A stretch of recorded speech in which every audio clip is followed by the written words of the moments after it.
Di dalam hidup ini, seseorang pasti pernah mengalami pengalaman perjalanan, entah itu perjalanan pribadi ataupun bersama.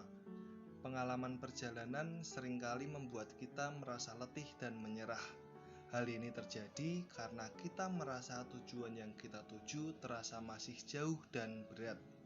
Kita seringkali kurang tahan banting dengan rintangan yang dialami. Namun sebaliknya, dari pengalaman perjalanan itu, seseorang dapat merasakan kebanggaan dan aneka manfaat dalam hidupnya. Ia akan bahagia apabila tujuan perjalanan telah ia capai. Maka, dalam sebuah refleksi singkat ini, saya akan membagikan seperti pengalaman mengenai kisah perjalanan yang pernah saya lalui.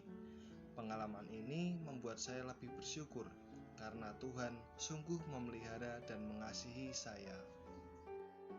Dalam sebuah peristiwa, saya mendapat kesempatan untuk merasakan pengalaman peregrinasi. Dalam pengalaman itu, saya bersama satu teman saya, sebut saja Daniel, diajak untuk merenungkan pengalaman murid di Emmaus dengan berjalan dari kota Semarang ke Gua Maria Jatiningsih, Yogyakarta. Kesempatan itu menjadi lebih sulit karena kami hanya diberi bekal sebungkus nasi, 2 botol air mineral, dan beberapa snack saja. Jika diukur dalam takaran manusiawi, makanan segitu tidak akan cukup untuk menemani perjalanan saya sampai ke tujuan. Tetapi sejak awal saya mencoba berserah kepada Tuhan saja. Akhirnya kami pun berangkat.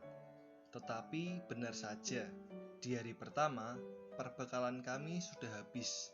Padahal seperempat perjalanan pun belum terlewati. Untuk makan malam, akhirnya kami meminta ke warung di pinggir-pinggir jalan. Pengalaman meminta makanan dan minuman juga kami lakukan di hari-hari selanjutnya. Beberapa kali kami sempat ditolak, tetapi beberapa kali juga kami diberi.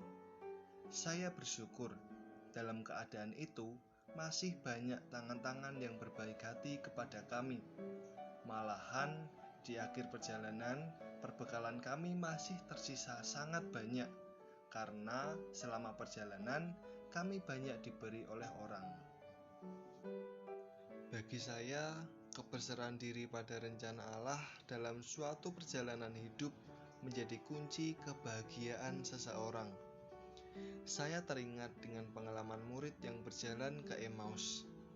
Dalam kisah itu, mereka tidak berjalan sendirian, karena Tuhan selalu mendampingi dalam setiap langkah laku mereka. Jika dipikir-pikir lagi, pengalaman perjalanan yang saya lalui terasa sangat berat.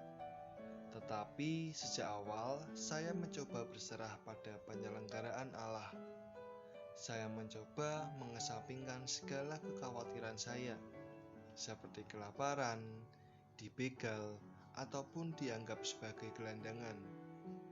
Namun, dalam perjalanan ini, saya sungguh bersyukur karena Tuhan selalu memelihara saya.